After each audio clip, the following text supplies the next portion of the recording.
Fala, cariocada! Tudo bem? Quintino Gomes aqui. No último vídeo eu falei sobre os candidatos ao governo do Rio de Janeiro. Teve uma mudancinha, melhor entrar lá no post. Mas esse vídeo então vai ser sobre os candidatos ao Senado da República pelo Rio de Janeiro em 2018. Só que eu não vou falar dos 17 candidatos, é muita gente. E a maioria está ali por figuração.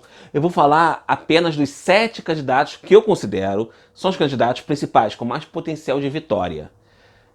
Então, quem são esses 7 candidatos com mais chances para o Senado do Rio de Janeiro? A eleição do Senado ela tem uma coisa curiosa, de 8 a 8 anos. Você escolhe 2. Você vota em 2 senadores. E isso muda um pouco a estratégia do partido. Porque às vezes a pessoa tem um primeiro voto, vamos citar o Eduardo Lopes, que pode ter muito primeiro voto com a da Igreja Universal do Reino de Deus e a Magna da Prefeitura, não tem o segundo voto. Já que muita gente gera uma certa antipatia por ele. Mas muita gente, por exemplo, pode votar no segundo voto o Miro Teixeira, que é um cara mais simpático. E aí tem uma surpresa, passa um e você não pode acusar a eleição de vendida, como muita gente faz quando perde. A ordem aqui vai ser da pesquisa para governador de julho do Paraná, porque não teve pesquisa do Senado ainda. As pesquisas mais recentes não tem nome, por exemplo, do César Maia, que é o nome com potencial de voto. Não tem o nome do Miro Teixeira, que tem bastante chance de voto. Então, vamos seguir para governador. Começando pelo Podemos de Romário, que está em primeiro na pesquisa do Instituto Paraná. Miro Teixeira foi escolhido pela Rede para ser o candidato ao Senado. Interessante, a Rede Nacional não gostou da aliança. Marina Silva não queria que fizessem esse acordo com o Romário, um acordo que tem ali, Rede, PR, PPL e Podemos do candidato a governador. Falado isso, o Miro Teixeira é um super veterano da Câmara Federal, ele é deputado federal desde 1981, já foi nome sugerido para ser candidato a governador em 2014. E agora aí está um pouco cansado da Câmara, então o Senado é onde estão os anciões, né? Onde devem estar os anciões, é a casa alta, e ele vai para lá, quer ir para lá. Bom aqui citar, ele tem como suplente, a primeira suplente, a Sônia Rabelo, que é colunista do Diário, de vez em quando escreve para o nosso site. Eu não diria que ele tem muito potencial de vitória, né? O Romário não deve fazer campanha para ele, né? Poderia levar voto. A Rede tem muito poucos tempos TV, tem muito pouca capilaridade pelo Estado. O PR, novamente, não deve fazer campanha para ele. O candidato à vista do PR, De La Roya, já falou que votaria no Bolsonaro, então a gente imaginar que faça campanha para ir pro Flávio. Mas não seria surpresa estar vendo o segundo voto do Chico, o segundo voto do Lindbergh, e o Miro queria sair para frente. E no Democratas, de Eduardo Paes, está César Maia, verdadeiro amigo. Prefeito do Rio de Janeiro 3 vezes, terceira vez que ele vem candidato a senador da República, ele foi candidato em 2010, perdeu pelo tratorzinho do Lula, que foi passando, botou Lindbergh em primeiro, Crivella em segundo, Pisciani em terceiro, né? Era melhor ter ido o César Maia. Em 2014, Romário roubou a cena e foi eleito. César Maia vem agora com muito mais chance de vitória, porque os suplentes dele são suplentes que fazem a diferença. Sérgio Sveiter, deputado federal, com boa votação. Alice Tamborindeg, com uma capilaridade ali por São Gonçalo e subindo, quer dizer, uma coisa que César Maia nunca teve. Que a força dele na Baixada Interior só foi pequena, então com essa chapa, com o Eduardo Paes trabalhando a favor dele, com aqueles vereadores espalhados pelo Estado trabalhando a favor dele, ele pode ter uma eleição aí, não garantida, porque são 7 candidatos com potencial de vitória, uma coisa muito rara na história política do Estado, mas ele pode subir aí, ele estava em segundo numa pesquisa de de maio, desculpa, não seria assustador ele estar em segundo na próxima pesquisa.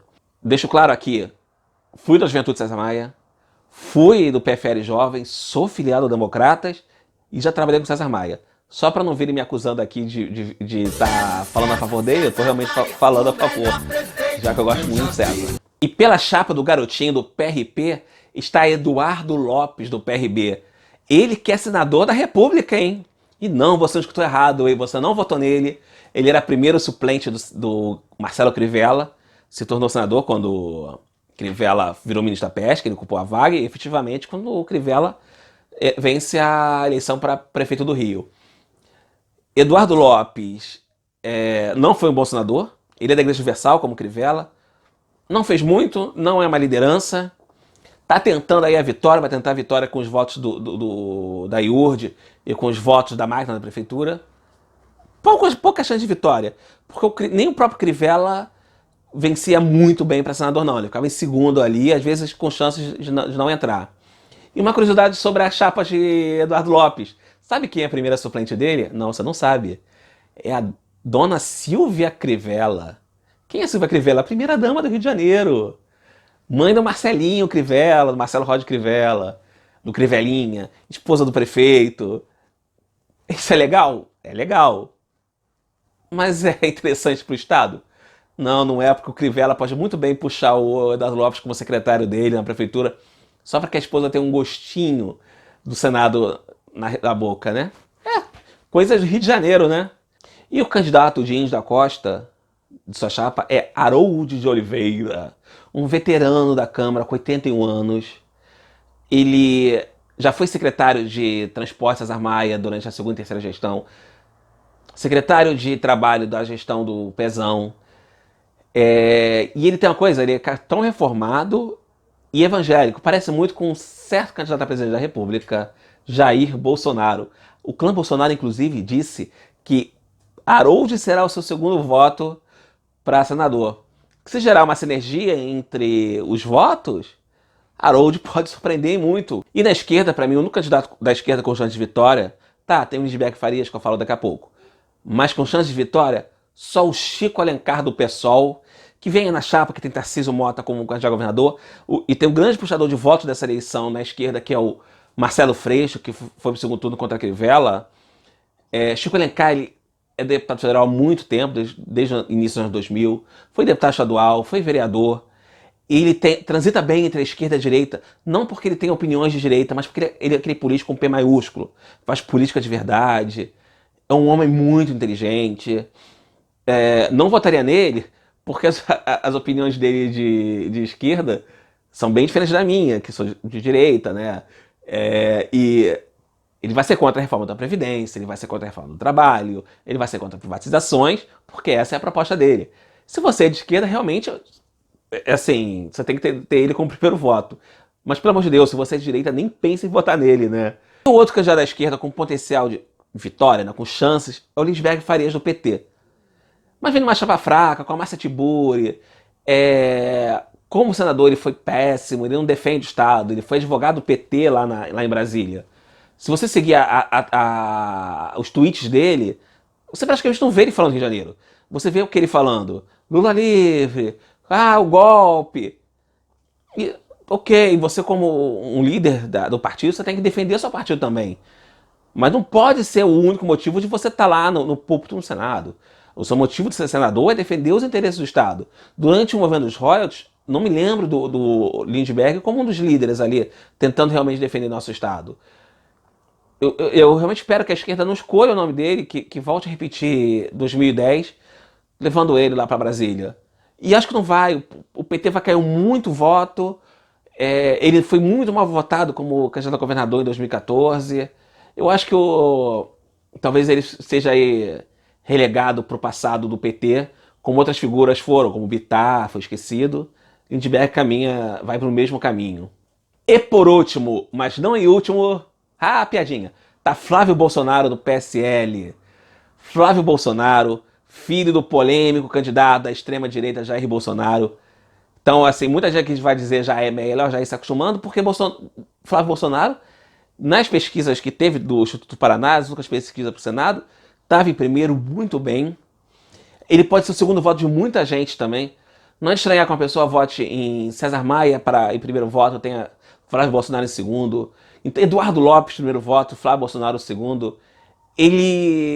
Não que ele tenha sinergia com esses candidatos, mas devido às propostas de segurança, e hoje a gente, né, vive nessa situação aterradora do Rio, ele soa bem aos ouvidos, né? Defender a segurança, defender as propostas tradicionais, bandido bom, bandido morto. Isso soa como mel no Carioca, né? Especialmente depois que uma candidata do PSL é a favor do assalto, PSL no PT é a favor do assalto, como é a Márcia Tiburi. Já dizem que ele está praticamente eleito. Não vamos jogar com o andor, né? Porque o santo é de barro. É uma eleição com uma estratégia difícil. O PSL não vem com candidato a governador, só vem com o Flávio Bolsonaro, candidato ao Senado. Mas é um candidato que tem Ele e César Maia são praticamente os candidatos com mais chances de vitórias hoje. Então, esses são os 7 candidatos que eu acredito que são os candidatos com mais potencial de vitória. Os outros candidatos são Aspásia Camargo, do PSDB, Vivaldo Barbosa, do Podemos. Curiosidade, ele é o segundo suplente de Romário. Erickson Gal, da Avante, Walter Cristo, do Patriotas, Marta Bassante, do PCB, Matusael Nascimento, do PRTB, Bispo Everaldo, aquele que foi candidato a presidente em 2014 pelo PSC, José Bonifácio pelo PDT, Ciro Garcia pelo PSTU e Samantha Guedes pelo PSTU. Então aí, pela figuração, não vejo muita chance de vitória deles. Mas vamos ver a eleição surpresa, né? Vamos ver como vai ser até outubro. Então é isso, gente. Tem bons candidatos sim, não vai dizer que não tem candidato não, tem 17. Candidato bom tem aí nessa lista. É só escolher 2 deles. Ou um só, você não precisa votar em 2 não, você pode votar o outro nulo. Mas é melhor que não, né? Que se você vota nulo, você deixa que alguém escolha por você. Tô tentando melhorar a dicção, não estou perfeito ainda. Minha esposa é fonoaudióloga e vai me ajudar nisso um pouquinho. Já vi as críticas, não foram poucas. Gente, curte, comente, compartilhe. Pode falar mal de mim, tô acostumado. Então é isso, gente. Valeu aí, cariocada. Até a próxima.